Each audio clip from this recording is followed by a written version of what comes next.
college football landscape is going to be very different this year. As of now, and again, this is September 8th. No Big Ten.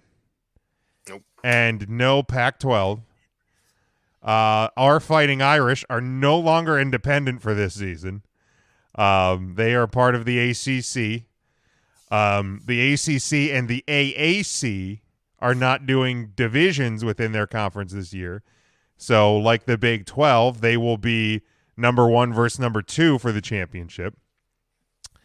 I saw, and I know I sent it to you and Dad, the ACC logo painted on the field at Notre Dame Stadium, and yeah, it just that's interesting. it felt dirty.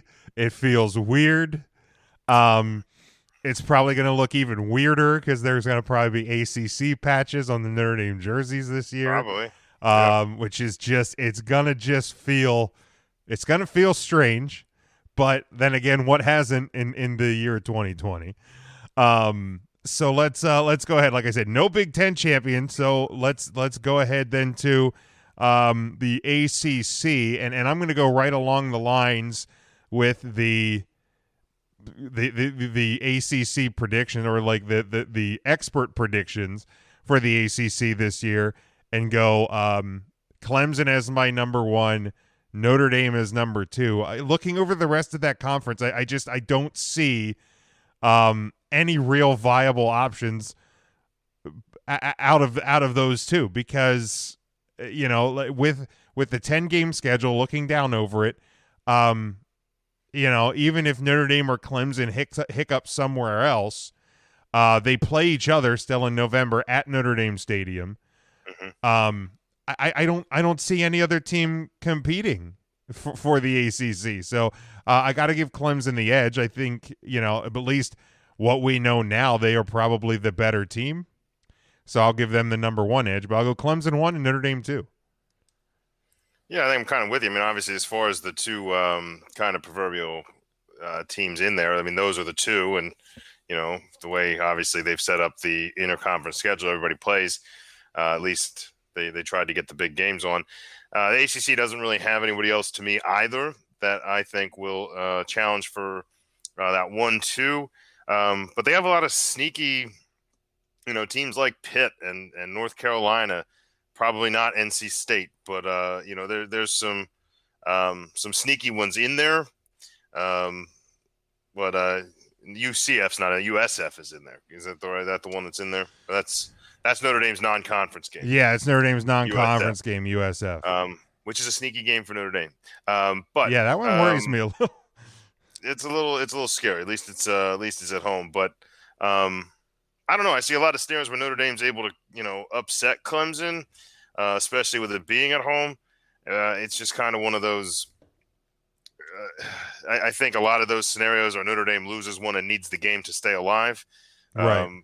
But I think if both teams are going to roll through unbeaten, which is probably the case, based on defense and running games, I think you're right. I think Clemson's going to edge them, hopefully close, and then and you get the two teams both kind of with a shot at being in that playoff picture, assuming it's the loser's only loss, because that's probably going to be your marquee game for the year, depending how other conferences finish. Obviously, the SEC's got a couple that we can talk about when we get there, but that could be the marquee kind of 1-2-ish matchup of the year.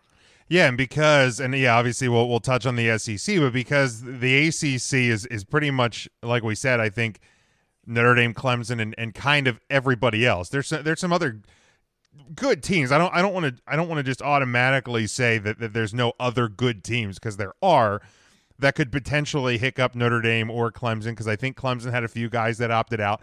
And again, as will be the case with all conferences, you're gonna have that situation of a potential COVID-19 positive players, some sort of outbreak. I mean, I think, what was it, Auburn or Georgia, I think, had, at least I think it was Auburn last week, had multiple players. I want to say it was upwards of 40 between positives and contacts that were that had to sit out, or Tennessee. It was either Tennessee or Auburn, somebody in the SEC. Shocking. But so you're going to have that play into things as well. But the SEC is going to have multiple teams that are going to play each other, potentially knock each other out that we've seen in other years. So I think the Notre Dame Clemson, if they don't get tripped up anywhere else, could be probably the only time, and we'll get to our playoff predictions, where you have the two teams that played each other in November, the loser still gets in to a championship game, and then could potentially see each other a third time in the college football playoff. But we'll get to that. Speaking of the SEC, this one's still West versus East, and for me, I have Georgia coming out of the West. I think that one still fairly easy, and then the East, as it has for the last couple of years, is going to come down to Alabama and LSU. LSU, of course, losing Joe Burrow, losing a number of players, and having some players opt out this year, based on the potential for the disrupted season and the potential for getting sick, getting hurt, and just looking ahead towards the draft for next year. So I actually have Alabama edging out LSU coming out of the East, just because I think that based on what we know, and that they are kind of operating closer to full volume, that Alabama's the stud there. Yeah, I mean, when you're looking at the West there, Alabama, they're obviously going to be the kind of proverbial pick. I'm not as high on LSU. I think, and I've been kind of researching around, and it sounds like there are some writers out there that agree with me. I think the fall off from Joe Burrow leaving and that kind of lasting high from last year's national title, a little bit change in schedule, the way things are looking. Like you said, teams down there, kind of swapping viruses around. I don't know. It seems to be the hotbed down here in the southeast part of the country. And Georgia kind of benefits because I think with a lot of the power being in the West, Georgia plays a lot less of them and kind of gets that easier road. And in the shortened schedule, I don't know how that helps them come playoff time. Obviously, they'll have a SEC title game, but they may need to win that to have a shot at getting in. But I don't really see anybody on that schedule. I mean, unless somebody manages like an LSU to have one big game and knock them off, or maybe something in the Iron Bowl. You get that one game that kind of knocks you down a peg. It may not even affect it. They lose one game, but win the title game, they're probably still in. So Alabama at this point, the one pro they have going on is if they do have an off year, people may not notice. Right. Because people have such high expectations going in, and even if they struggle in some games, as long as they're winning, people are just going to assume that other teams played up to their level. And we've seen that in the SEC here for years with them and with other teams. And I don't know what that means. I'm not discrediting Alabama or Nick Saban. I'm just saying if they did have a bad year coming, would we even notice, short of them getting knocked off 2 or 3 times throughout the year? But I don't see anybody beating them this year. Shortened season, they should be able to just hammer right through them. If there's a team that knows how to win a bunch in a row, it's them. And I don't know if you want me to go into a title game there, but I have them playing against Georgia in that title game. And who was that? Alabama, Georgia, yeah, in that title game. And I don't think LSU is going to be real close in the West. I think it's pretty much a dead, 2 teams running away with each half down there.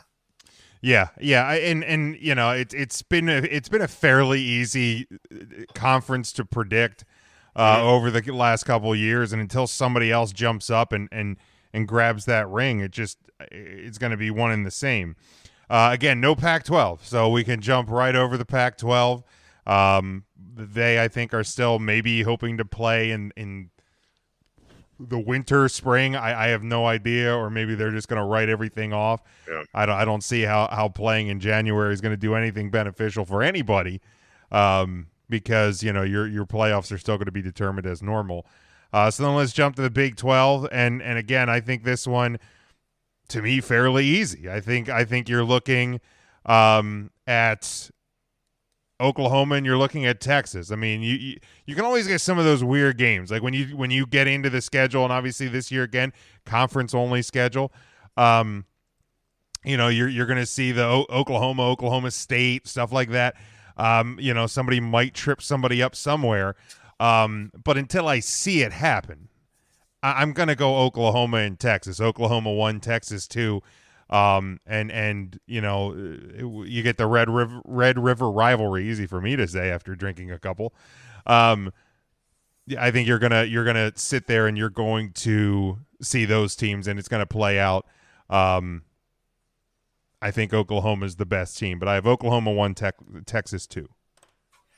Yeah, I mean, you got a lot of good teams out there. I don't know how many of them are great. I did want to add, I forgot to point out in the SEC, a team that I think is kind of sneaky in there. Are they going to challenge Alabama? Probably not. Would be Texas A&M. I think that they had a pretty solid defensive unit last year. I think they have a lot of speed on offense, and it's one of those teams that, because of the low expectations or the low hype, is going to pretty much need to run the table. But with it being a conference record, if you can snag one in Tuscaloosa, you got as good a chance to play Georgia as anybody else. So that would be my sneaky team.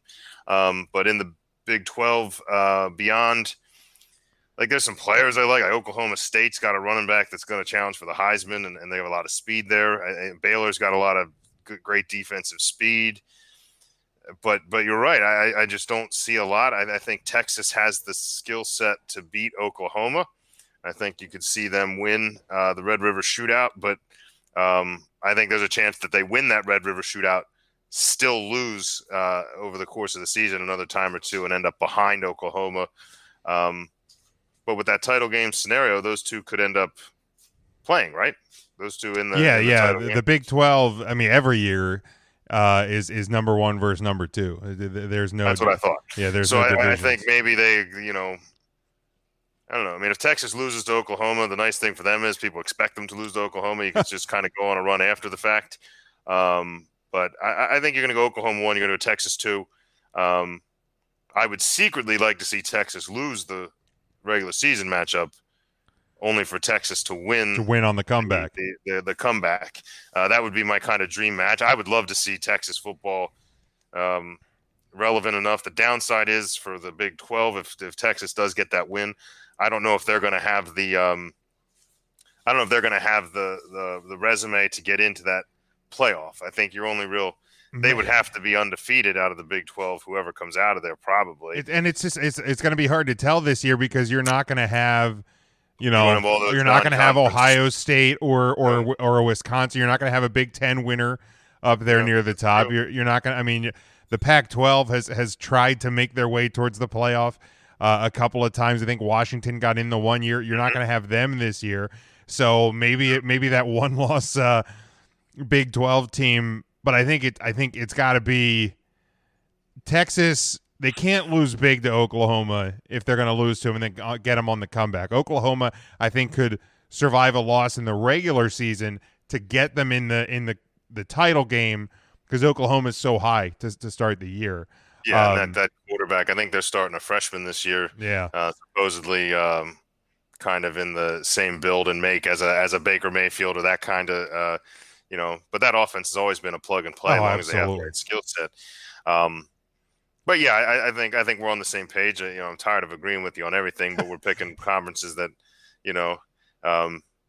just for kicks, maybe I'll go Texas 1, Oklahoma 2, just to really mix it up. Oh well, we got a question here. We got a question from Jason. He asks, which conference would you most like to see Notre Dame join? And the easy answer, Jason, is none. But that's the answer. That's the correct answer. That's not the question, though. Yeah. If I had to pick one, I mean, I guess I would probably keep it in the ACC. I mean, all of their other sports are there. But I mean, growing up, Notre Dame played a lot more. Before they had the ACC tie-in, they had a lot of games with Michigan and Michigan State and Purdue and Northwestern sprinkled in from time to time, and an occasional matchup from the mid '90s with Ohio State, which I think Ohio State, they had signed that deal in like 2004, 2005 for like the 2022, 2023. That was a rough That 2 years. that's not too far away, you know. So a No. couple of years down the road, we do have Ohio State waiting in the wings. So maybe the Big Ten, if Notre Dame were to join, because you get some of those fun Midwestern rivalries back in the mix, and like Notre Dame, Nebraska, what could be some fun. But the actual answer is none. But Sean, I'll feed the question to you as well. Yeah, I think certainly not the Big 12. I mean, I think it'd be fun for the first few years while your defensive players were still there. But it's so hard to recruit defensive players in the Big 12 because all the teams focus on offense so much. Defenders are afraid to play there. I don't know. Like you said, ACC'd be cool. I think Big Ten's probably your pick, even though I have kind of qualms about that because of, historically in the past, Notre Dame at times had asked to join that conference, was told no. And now I think there's a standoff and it's never going to happen. No. But for that same rivalry reason, you didn't mention even in Indiana, you have the in-state rivalries with them and Purdue. Notre Dame has a trophy they play for with Michigan State. I don't think Purdue, they have one with Michigan. They have one with Purdue. They have one with Michigan State. Michigan, I don't know if that's 4-1. I know Michigan State's is the no, because the funny thing about Notre Dame, Michigan, and everybody ties them so much together. Obviously, two winningest programs in college football history. The stadium, Notre Dame Stadium. Now they do look a little bit different now as both stadiums were renovated and added on to with the boxes and whatnot. But the original footprint of the two, Notre Dame took the design of the big house and made their own. But if you look at Notre Dame has only played Michigan, I think it's only 20 something times in the history of those two schools. It might be selfish to want them to play Penn State, having grown up in that area and knowing that series is still tied all time. Yeah. But I still don't think I picked the Big Ten. I think I got a lot of issues there. I think the way Notre Dame's built their program and with a lot of speed on offense, possession, running the ball, and, kind of quick pass rushing and speed on defense. I think the Pac-12 could be really fun. And logistically, travel-wise, does it make sense? No. But I think it'd be a fun one to do. It'd be a kind of chance to, challenge for a conference title every year, but you're still going to get some marquee matchups at times and a chance to play for a national title every year. And you get that rivalry with USC still hanging in there, can play them every year. So yeah, and that's going to be something weird this year. No USC Notre Dame, no Stanford Notre Dame, no Navy Notre Dame. The first time in our lifetime that Navy and Notre Dame have not played in a season. Crazy. So and that game was supposed to be last weekend in Ireland. But then obviously back in the spring that had shifted. They were going to play it in Annapolis, which Notre Dame's never played at the Naval Academy. And then interesting. And then with the conference only thing, and they couldn't get it worked out. So no Notre Dame Navy, which is going to feel weird in itself. So let's go to the AAC, the American Athletic Conference, where UCF has kind of reigned supreme for the past couple of years. I have them coming in at number 2. I actually have Cincinnati. I think Cincinnati has been really putting their program back together post Brian Kelly, and they've been silently getting better. So I like Cincinnati coming in at number 1 and UCF coming in at number 2 in the AAC. All right. Well, because I have like 3 teams pretty much at the top of this one, I'm just going to go a different route. Defense usually wins championships, so I do like Cincinnati's defensive unit there, but I think UCF falls. They're going to drop out. I'm going to be in the top 2. I like Cincinnati and I like Memphis. Memphis, of course, would be winning probably more with their offense than with their defense. But I think Memphis is a team that's, people talk about UCF kind of running wild in there. I think Memphis has had some big wins over the last few years. And I think that they're kind of poised to make that run. They're going to have to string some together like they haven't been able to do. But maybe this is the year to do it. So, you get that win against Cincinnati. That's going to be a real big jump for them. And, I'll take Memphis out of there. And I think if they can run the table with the offensive numbers that they put up and get out of that conference unscathed, which is unlikely, but maybe even with just one loss to one of those other two teams, I think Memphis, depending how things shake up with wins and losses, could be one of those two bubble teams or challenging to get in there to that 4. I think I'm going to have them right there in the top 6 when the year's all done. Wow. Okay.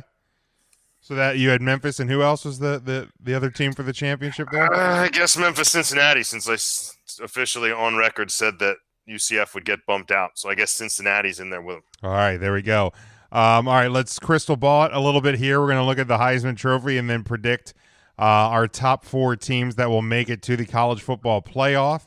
I have Trevor Lawrence, and I know it's probably cheap and easy, but Who? The quarterback from Clemson, Trevor Lawrence as your Heisman Trophy winner. I predicted him last year, ended up not winning the Heisman, but with everything else going on, no Ohio State in the mix, and nobody coming out of the Pac-12, no running back from Wisconsin, because I figure they just probably have a great running back. Probably. So I think Trevor Lawrence, LSU, I think is going to hurt a little bit. And again, when we're talking about the Heisman Trophy, it has kind of become the best player on the best team, and I think that's for the regular season going to be Clemson. Yeah, and Lawrence is a hard one to argue against, and I think as long as he has a year anything like what he's had before, it's going to take a pretty dynamite season somewhere else. Now, having said that, if a team like Notre Dame winds up running the table, including a win against Clemson, arguably twice, I think, even if they exchange with Notre Dame and you got guys like Ian Book that has a chance to absolutely make a name. Now he's lost some pieces at wide receiver. There's plenty of speed on that team to kind of back it up. But you have a lot of those question marks. I think the quarterback from Oklahoma, what's his name? Rattler, which I really like. It's a great name for a Big 12 quarterback. Great name for the Big 12. Yeah, Rattler. Especially in that Red Rivers. Rattler. Beautiful. Yeah. Would have been better at Texas, but you take Rattler, what Texas you get. Rattlesnake would have been spot on. I think he's going to challenge for it, and I think you're going to have a running back or two. It's going to be really easy to see what running backs are able to do for the team, but I don't like to agree with you on a Heisman, but I'm not gonna take a stab here. I'm gonna say that he does win, but I think some of your finalists are going to surprise you, and they may even be from smaller schools like a Memphis that sneaks in, or some of that. You're gonna have some, shortened season gives some of these smaller schools a chance to really let their players fly. They don't have to play those out of conference games and get beat around by a bigger team. I think I'm gonna go with that. I'll stick with you. All right, so the college football playoff bowl games this year are the Rose Bowl and the Sugar Bowl. They don't designate beforehand which one hosts the 1 versus 4 and which one hosts the 2 versus 3. So I'm just gonna go and I'm gonna put the 1 versus 4 matchup with the Rose Bowl, the 2 versus 3 with the Sugar Bowl. So I'm gonna have Clemson as my number 1. I think they're going to get through the year. Probably, I'm going to have Notre Dame beating them in November at Notre Dame Stadium, but I'm going to Clemson come back and win in the ACC title game, which because where Notre Dame will be a strong enough win to vault them back up to number 1. I have Oklahoma at 4, and then in my Sugar Bowl I have Alabama at 2. Notre Dame coming off the loss in the ACC title game as my number 3. So Clemson, Oklahoma in the Rose Bowl, Bama versus Notre Dame in the Sugar Bowl, which is already giving my hand a tremble because the last time Notre Dame met Alabama in that stadium, it did not. I think it was. Oh no, that was at the Orange Bowl. But either way, it still kind of makes my hand shake a little. So who is your college football playoff? So you had what? You had Clemson, Oklahoma. Yes, and then Bama, Notre Dame. Well, that's embarrassing. I feel I should mix this up. No, mine are in a slightly different order. However, they are slightly different order. I had I didn't know because I was back and forth on Oklahoma and Georgia. I'm like, do I put? But if I go Georgia, I'm going to have two ACC, two SEC, SEC. which is entirely possible. Yeah. And I was like, is that going to be like just? But that involves all of them being up near the top four, and then how does Oklahoma get knocked out? That kind of thing. But I don't. I have Texas beating Oklahoma, so I don't know how I feel about that. Really, really mix my things up. But I'm gonna do my crazy one. I'm gonna take Georgia in there. I'm gonna throw them in. I have my 2-3 would be Clemson at 2, Georgia at 3, playing at that one, and my 1-4 would be Alabama, Notre Dame. I think with their the Clemson Notre Dame exchanging losses, throwing that around, I think doesn't allow either of them to vault to 1. I think Alabama's going to run that show. Like I said, hopefully they wind up losing to like a Georgia somewhere along the line, but probably not going to happen. So I'm going to go with I'm going to go with them at 1, Notre Dame at 4. Did you have the progression happening, or just naming your 1 through 4? No, I played it out. I have Clemson and Alabama in the national title game. I have Clemson winning fairly soundly against Oklahoma. I have Notre Dame and Alabama being close, which that worked well last time. But I have Clemson as your national champion. I still think they're your best team in college football until proven otherwise. So I'm going to go easy on this one. Yeah. All right. Well, I want to take Notre Dame real bad. I really do. I know. I don't want to speak it into existence but how I would love it if they would have to beat Alabama with a running game is pretty much, and I don't know if I like the style to beat Alabama. So I'll take Alabama. Probably not close, but we're going to call it close for the record. And I too will take Clemson for the same title game, Clemson, Alabama. I think it's a hair closer. I don't think Alabama wants to get embarrassed out there. Like last time. Man, I think Alabama's going to give them a run. I think it's lower scoring. I think Alabama comes in with a game plan to neutralize Lawrence, which is easier said than done. And it's a defensive battle. But I think in that defensive battle, Clemson's defense just reigns supreme, like they do in the swamp. And I think I take Clemson in a nail biter and a much better rated and remembered national title game. But I got Clemson repeating too, and I hate to agree with you on that. There's not enough surprise teams. I was going to throw Memphis in my 4. I have Memphis and Texas in my. We'll put those as my last 6, not Oklahoma. Oklahoma falls to Texas.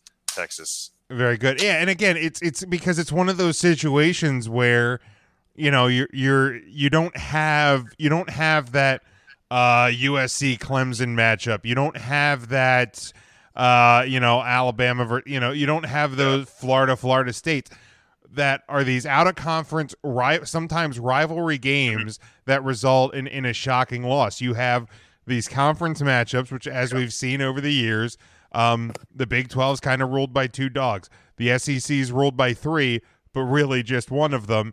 The ACC has been ruled by 1, but now you have the Notre Dame in the mix. So I feel like it's without, until proven otherwise, it is easier to just go with what we know. Right, and just to be clear, because you didn't ask me to predict that 5-6 fall off, that Big 12 is the slash. It's whoever winds up winning. I think I predicted Oklahoma, but I said Texas had a shot. Whoever that slash is your 5, and Memphis coming out of that AAC. Solid.